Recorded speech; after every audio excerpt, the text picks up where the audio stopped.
Ingeniero, buenos días. El día de hoy voy a exponer sobre la clase asíncrona, la clase 1, modos de comunicación. Entre los modos de comunicación nosotros tenemos la transmisión paralela. En la transmisión paralela varios bits se envían simultáneamente con un solo impulso de reloj. Es una forma más rápida de transmitir ya que se utilizan muchas líneas de entrada-salida para transferir datos. La transmisión paralela se utiliza en los puertos, se utiliza un puerto de 25 pines, tiene 17 líneas de señal y 8 líneas de tierra. Las 17 líneas de señal se dividen aún más como 4 líneas que indican el apretón de manos, 5 líneas de estado utilizando para comunicar y notificar errores y 8 para transferir los datos. Básicamente la transmisión paralela se utiliza para distancias más cortas, proporcionan mayor velocidad y se podría decir que la comunicación paralela es esencial para la transferencia de datos. Transmisión en serie. En la transmisión en serie los datos se envían bit a bit de un computador a otro en dos direcciones. Cada bit tiene frecuencias de pulso de reloj. 8 bits se transfieren a la vez con un bit de inicio y parada, generalmente conocido como bit de paridad, es decir, de 0 a 1 respectivamente. Para transmitir datos a una distancia más larga se utilizan cables de datos. Consiste en un cable de 9 pines que conectan los datos en serie. Bueno, este cable nosotros lo podemos llamar como el cable UTP que nosotros comúnmente utilizamos en las computadoras para poder conectar y poder enviar información de un computador a otro computador. Además, la transmisión serial tiene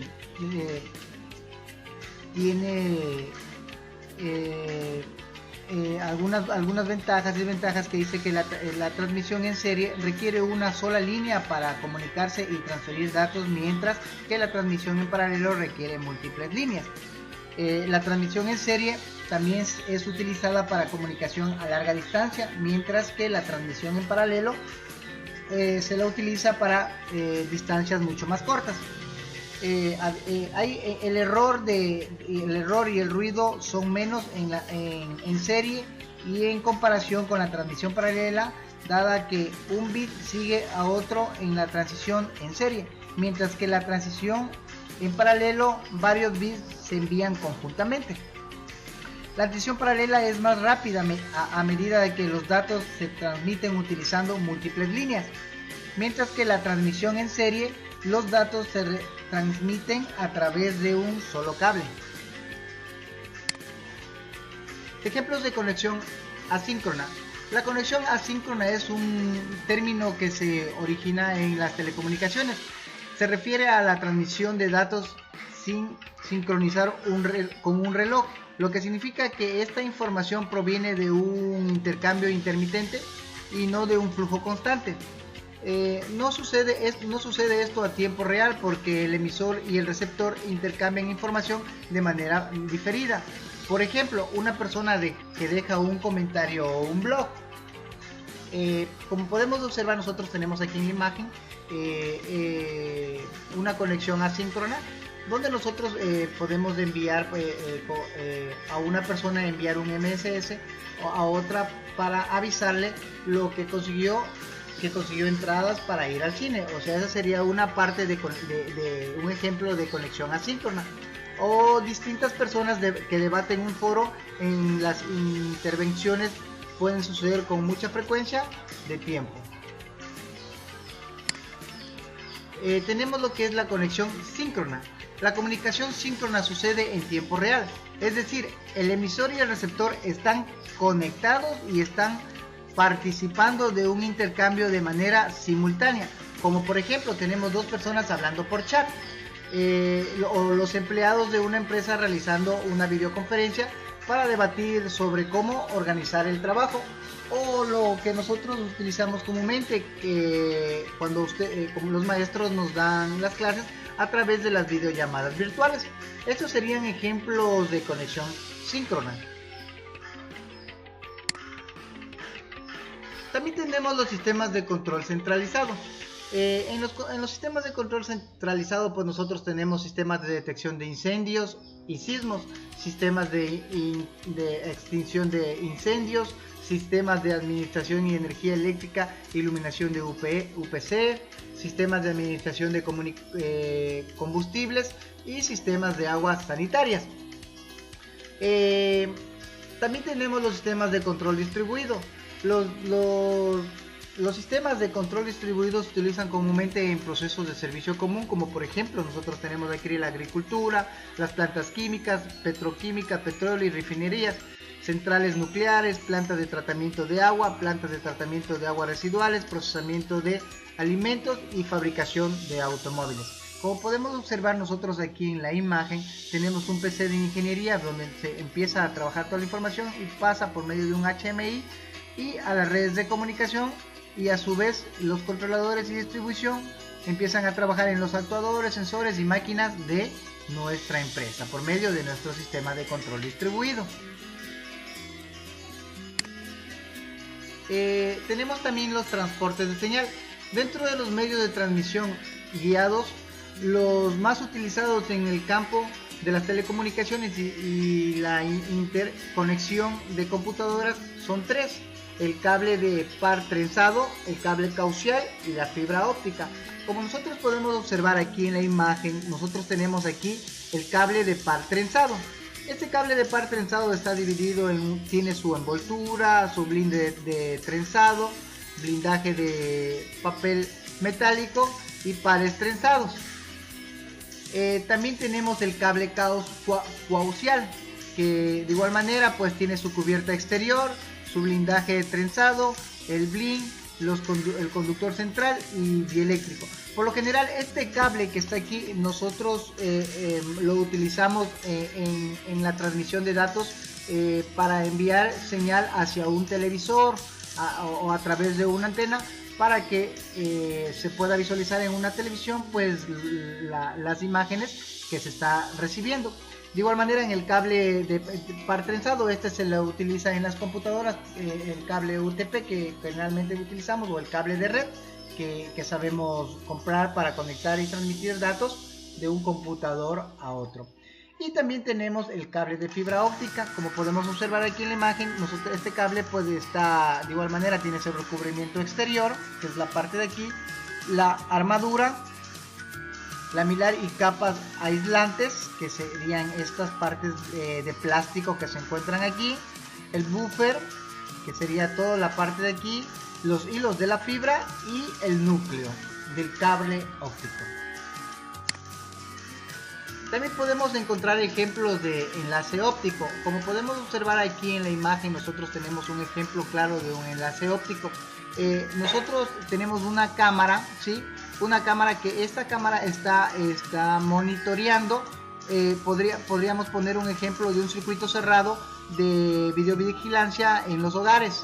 Tenemos la cámara de vigilancia, pasa por los conectores STC y a su vez se puede monitorear a través de una pantalla o un monitor la imagen en enlace óptico. También tenemos el ejemplo de las radiofrecuencias. Comúnmente, como podemos observar aquí en la imagen, también se utiliza la radiofrecuencia en los equipos médicos, donde se hacen los ecos para poder visualizar los sistemas orgánicos, la parte orgánica de los órganos de la persona, la parte interna, o a su vez el desarrollo y el crecimiento de un bebé. Tenemos también el ejemplo de las microondas. Las microondas tenemos como vemos aquí en la imagen, nosotros transmitimos mediante nuestros equipos a través de las antenas microondas, reciben y envían hasta llegar a los hogares. Podemos ser las radios de comunicación, computadores. Puerto serie. Dice, el puerto serie es una interfaz de comunicación digital de datos en la que la información se transmite de forma secuencial, bit a bit, por los conectores. De esta forma, un puerto serie debe enviar toda la información en un bit detrás de otro, mientras que un puerto paralelo envía varios bits de forma simultánea. El puerto serie RS232, también conocido como puerto COM, es del tipo asíncrono, utiliza cable simple de 3 hilos hasta 25 y conecta computadoras o microcomputadores a todo tipo de periféricos, desde terminales a impresoras y módems, pasando por un mouse. Las características específicas del ERS-232. El ERS-232 es un estándar completo, es decir, que asegura la compatibilidad entre el hub, el anfitrión y el sistema periférico mediante especificaciones, niveles de señales y voltajes comunes, configuración común del cableado, de los pines, mínima cantidad de información de control entre los sistemas hot y los periféricos, a diferencia de otros estándares los cuales especifican únicamente las características eléctricas de una interfaz dada. El RS232 hace referencia tanto en sus características eléctricas, mecánicas y funcionales. Las características eléctricas del RS232 incluyen especificaciones de voltaje, velocidad de cambio de los niveles de señal e impedancia de línea. El original RS232 fue definido en el año de 1962. Esto fue antes de los días de la lógica TTL, con lo cual no nos ha dado de extrañar que el estándar no utiliza niveles lógicos TTL de 5 voltios y tierra. En cambio, el nivel alto para el driver de salida es definido en el margen de entre 5 voltios y 15 voltios, mientras que el nivel bajo se define entre 3 voltios y 15 voltios. El receptor se ha dado de 2 voltios de margen de ruido, con lo cual los niveles admitidos como altos son de 3 voltios a 15 voltios y un nivel bajo entre 3 voltios y menos 3 voltios y menos 15 voltios.